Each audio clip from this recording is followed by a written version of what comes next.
Okay, so whoever's out there screaming and hollering, like, dude, so in my hometown of my little town that I live in, there was a whole bunch of bust-in lefties who are not from around here that, like, went and like, rallied right in the middle of our little bitty town.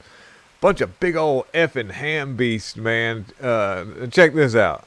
Look at these people. They're not from anywhere. I've lived in this town all my life. I've never seen any of these people before. I don't know who these are. I've been around everybody. I'm in the service industry. I'm all over the place. And look at that. Our kids, ain't nobody messing with that. Ain't nobody messing with that ham beast right there. Yeah. Look at that. Hands off our free speech. How you be a skinny woman with a belly hanging over like that? Anyways. All right, so all you folks out there who support a communist regime, China thing. By the way, Natalie Winters works with, she's a reporter for actually in the White House as a reporter, part of Steve Bannon's crew. Was going to try to be on this like thing with the other reporters, and then she decided to not do it because she realized they're beholden to the CCP. that's a whole other thing altogether. I'll try to work that in this quick video. But the Chinese stocks plummet over 12% amid an escalating war trade set for the worst single-day crash since the Great Financial Crisis in 2008. Chinese stock markets are on the course for their worst single-day collapse since 2008. And the Hang Seng Index plummeted over 12%. The Blue Chip Index 7.5%. Last week, Communist China announced a sweeping 34% retaliation tariff on all goods imported from the United States, which will take effect on April 10th, which they don't import anything. What do they import from us? Like people that they can rob kidneys out of to give to Ariana Grande so she'll quit looking like death. Anyways, according to the Google translation statement, CCP Ministries of Finance, the government announced an imposition of reciprocal tariffs, and it's not working very well in their favor at all. Yep, and it's basically, just to sum it all up, is this is something that needs to happen because these people have been running the table on us for so long. It is absolutely atrocious what they've been doing to us, robbing us of all of our GDP, not to mention stealing all of our their data, stealing our data. They've been stealing our data. They've also been stealing all of our technology. Like, man, they have been running the tables on us. All of our farmland, they've been buying it out cheap. They flew big old FU balloons over us so that they could map out areas that they want a direct energy weapon, in my opinion.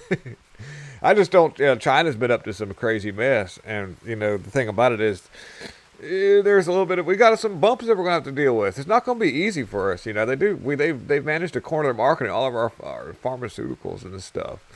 But let me just show you this thing about Natalie Winters, and then we'll wrap it up.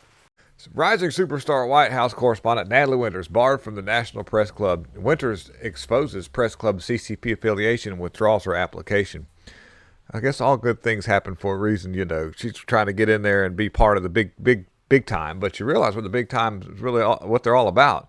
That's Natalie Winters on the right, in case nobody's known her, but a great reporter, great conservative, somebody who really cares about the country. And Steve Bannon is a good dude too. He has difference of opinions with some of us, which is good because we need to have a little bit of that. He's criticized some of the things that Trump's done, and also I've criticized some of the things that he's believed in, which is to me just excellent discourse, I guess you'd call it, but rising superstar White House correspondent, executive editor for Steve Bannon's War Room podcast, Natalie Winters, was barred this week from joining Washington's D.C.'s National Press Club.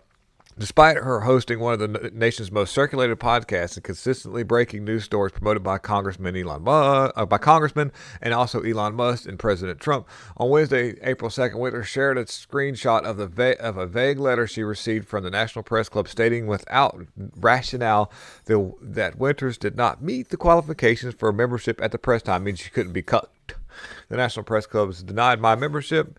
It says, thank you for replying to our membership at the National Press Club. Our membership committee board of governors reviewed your application. Unfortunately, we do not meet your qualifications or meet the qualifications for membership at this time. Thank you for your interest in the National Press Club. And it goes on, and it says the NPC executive director William McCarran was even a member of the CIUSC's advisory board and the club's members' DC facilities host. And it says that the War Room White House correspondent and executive editor Natalie Winters has become subject of an international smear campaign simply for exercising her freedom to hold strong, fact-based views while wearing glamorous clothes. That was the whole thing. She's not an ugly handbeast like a lot of these people. And it says, I mean, not, they say skimpy outfits. I mean, the thing is, she just, actually portrays what society doesn't want, which are real women and real men out there. They want women to look like Rachel Maddow and and that Caitlin Collins, who doesn't have any lips. She doesn't have a face. She was victim of the Hillary Clinton frazzle drip where they cut her face off. And let's see here, but there's a lot of CCP affiliations, and it says. And she says that Winters uncovered that the National Press Club's executive order, William McMahon, served on the Confucius Institute U.S. Center advisory boards and personally hosted the Institute's annual gala in Washington, which is all part of CCP stuff. So there's the, and she says she withdrawn it anyway. She said it doesn't need to be part of the CCP affiliated group there, which would explain a lot of, right here. Check it out. Check it out, as Fergie would say. But this is all Confucius Institute Center. I'll try to make this bigger. I guess this was supposed to be a quick video, but sometimes it's worth taking a little extra time and checking out some of this stuff. And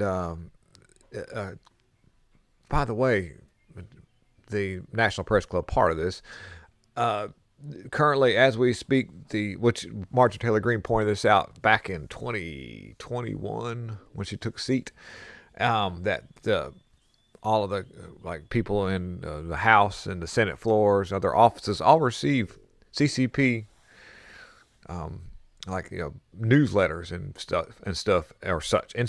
That's a professional word there, but yeah, and the Chinese have severely infiltrated our government in many, many ways. There was a leaked video from in China where this guy's addressing all these people going, yeah, we've got people in all the right places, guys.